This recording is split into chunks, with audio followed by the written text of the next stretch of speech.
আল্লাহ রাব্বুল আলামিন প্রত্যেকটা তার বান্দার জন্য মা বাবাকে রহমত স্বরূপ প্রেরণ করছেন। মা বাবা প্রত্যেকটা বান্দার একটা অভিভাবক। কেমন অভিভাবক? মা বাবা পৃথিবীর থেকে চলে গেলে এই মা বাবার ঘাটতি আর কোনো ব্যক্তি দ্বিতীয়জন পূরণ করতে পারে না। এই জন্য মা বাবা থাকা অবস্থায় তাদের সাথে কেমন আদব আখলাক দেখানো দরকার, তাদের কাছ থেকে কেমন দোয়া নেওয়া দরকার, তাদেরকে কি কষ্ট দিলে কি ক্ষতি হবে, তাদের কাছে আদব আখলাক দেখাইলে কি লাভ হবে, এই আয়াতের ভিতরে আল্লাহ রাব্বুল আলামিন স্পষ্টভাবে বর্ণনা দিয়েছেন। যারা হাজিরিন, রাসূল আকরাম সাল্লাল্লাহু আলাইহি ওয়াসাল্লাম অসংখ্য হাদিসের মধ্যে পিতামাতা সম্পর্কে, পিতামাতার আজমত এবং শান সম্পর্কে বিভিন্ন হাদিস রয়েছে। আল্লাহ রাব্বুল আলামিন যদি তৌফিক দেন কয়েকটা হাদিস বর্ণনা করার চেষ্টা করব। ওয়া মা তাওফীক ইল্লা বিল্লাহ।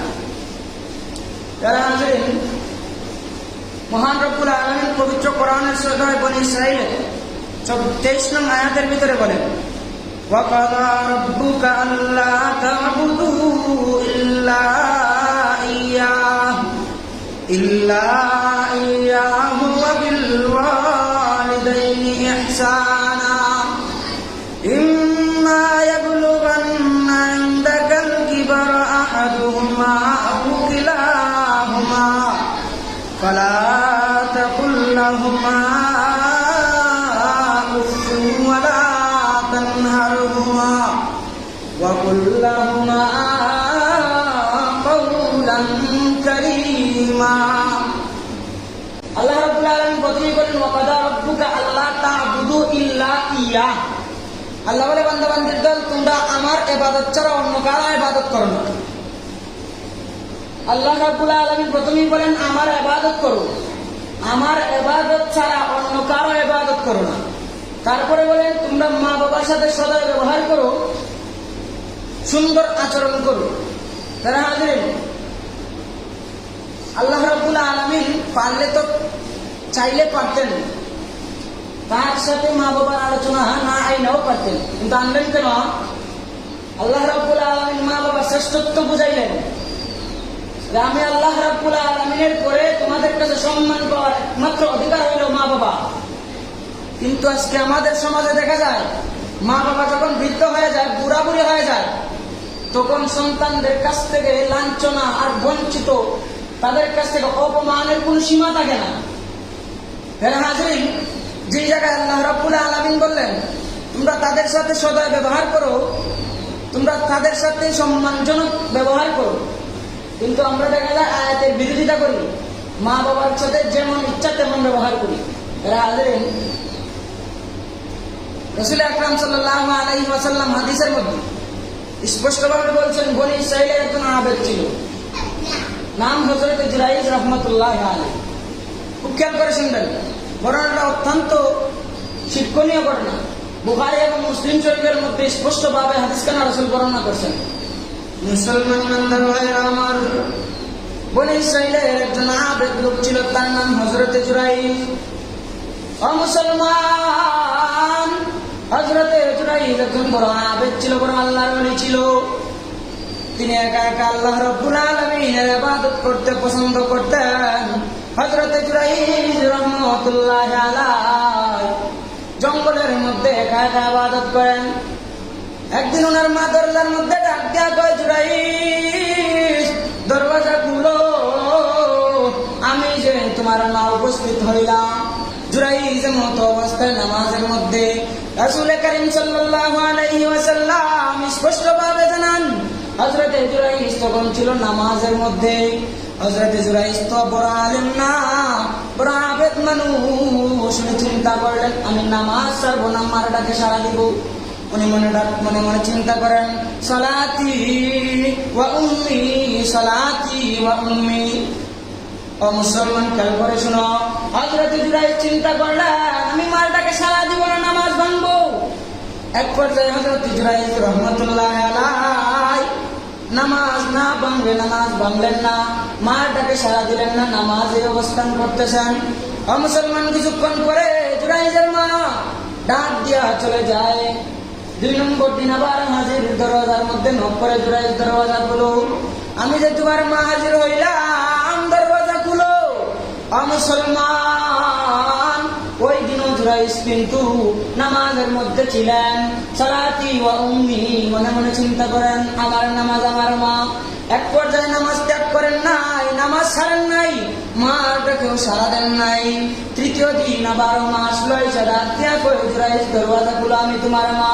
হযরত জুরাইজ তৃতীয় দিনে নামাজের অবস্থায় ছিলেন, মাটাকে সারা দিতে পারেন নাই।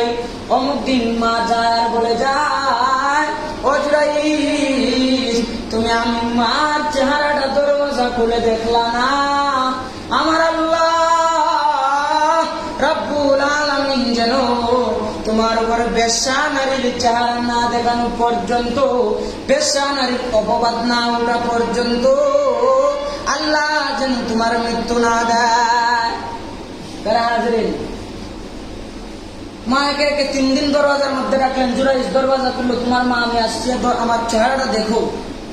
কিন্তু জুরাইজ রহমতুল্লাহি আলাইহি নামাজ ভাঙেন নাই, মার চেহারাও দেখেন নাই। 3 নম্বর দিন মার অন্তর থেকে বদদুয়া চলে আসলো।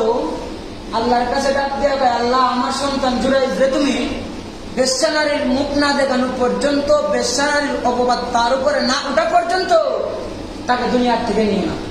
তারা হাজরেন, হাদিসের মধ্যে আসছে মা বাবা যে রকম ভাবে মা বাবার দোয়া সরাসরি সন্তানদের প্রতি কবুল হয়, ঠিক তদ্রূপ ভাবে কোন মা বাবা যদি সন্তানের জন্য বদদুয়া করে, সাথে সাথে আল্লাহ রাব্বুল আলামিনের আসমানে চলে যায়। তারা হাজরেন, আরো লেখা আছে মা এবং বাবার দোয়ার মধ্যখানে, মা বাবার দোয়া এবং আল্লাহ রাব্বুল আলামিনের মধ্যখানে কোনো পর্দা নাই। সরাসরি আল্লাহ রাব্বুল আলামিনের কাছে দোয়া বদুয়া দুটোই কবুল হয়।